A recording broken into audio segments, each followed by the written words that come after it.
en cette veille d'élection, on a vu que la violence a pris le dessus sur le calme qu'on attendait. Les esprits se sont échauffés.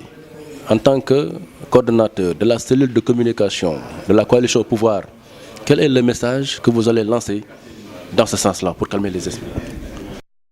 Un message de lucidité, de sérénité. Appeler nos concitoyens à aller, comme d'habitude, poser l'acte civique du vote ce dimanche dans la sérénité, le calme et la paix, parce que c'est la tradition du Sénégal.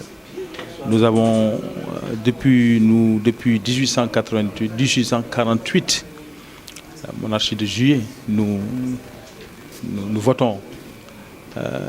Et nous avons une tradition électorale forte et une démocratie et une culture démocratique très forte. C'est toujours les occasions de ces élections doivent être un moment de consolidation de cette tradition et de cette réputation d'un Sénégal comme pays de culture démocratique. Donc nous appelons la sérénité. Cela dit, pour l'essentiel, l'activité de Benno Bokk Yakaar a été une mobilisation permanente pour faire en sorte que partout dans le pays, nos concitoyens, nos militants et sympathisants comprennent davantage l'esprit de Benno Bokk Yakaar, le projet de Benno Bokk Yakaar, la vision du plan Sénégal émergent, décliné sous forme de projets et programmes, dont les plus illustres et les plus connus sont le PUDC, le programme d'urgence, le plan d'urgence de développement communautaire, avec une volonté de développer nos communes rurales et donner à nos concitoyens dans le milieu rural les conditions d'un essor économique qui puisse être le fondement de la croissance du Sénégal. Une croissance fondée sur l'agriculture, sur la production nationale, sur l'agrobusiness, et qui est passé de 1,7% à 6,7% et qui est en train de se maintenir. Voilà le chemin et le cheminement que nous avons voulu que nous voulons poursuivre, et nous invitons nos concitoyens à continuer à soutenir cette majorité pour nous permettre d'atteindre l'objectif ultime du Sénégal émergent dans la perspective de 2035. Alors, dans ce moment, il est d'usage de demander aux acteurs politiques de reconnaître le verdict qui sera issu des urnes. Êtes-vous dans cette position? Quel message allez-vous lancer à l'opposition? Le Sénégal a dépassé le moment où on doute des résultats des urnes. Si on pouvait douter des résultats des urnes, Abdoulaye Wade ne perdrait pas le pouvoir en 2012.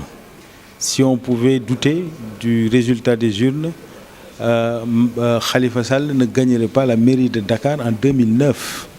Si on pouvait douter du résultat des urnes, on ne pourrait pas changer Abdou Diouf comme président de la République. Si on pouvait douter du résultat des urnes, la majorité ne perdrait pas la ville de Dakar en 2014. C'est dire que tout autre discours n'allant pas dans le sens de donner un projet sérieux et une proposition alternative, puisque c'est le jeu de la démocratie, il faut avoir des propositions alternatives au PSE en face.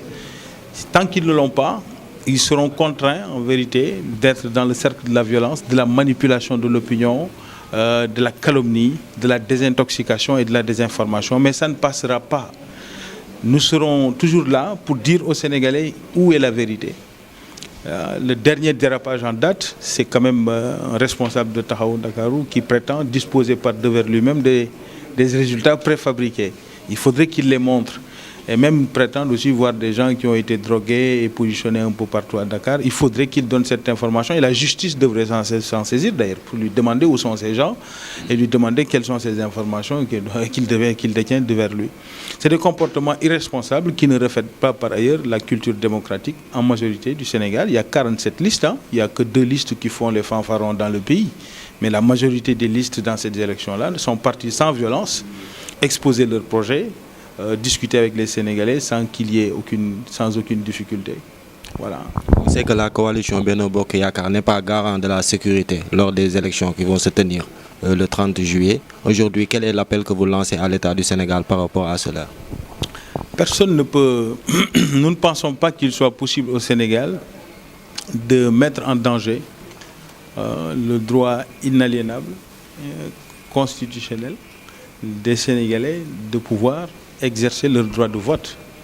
Donc nous appelons l'État à prendre bien évidemment toutes les dispositions nécessaires et d'exercer la plénitude de ses prérogatives, de sorte que ce droit-là soit garanti partout sur le territoire. Et nous n'avons aucun doute que toutes les mesures seront prises afin que ce droit soit protégé au besoin, parce que je ne suis pas sûr de toute façon que ce soit en danger en vérité.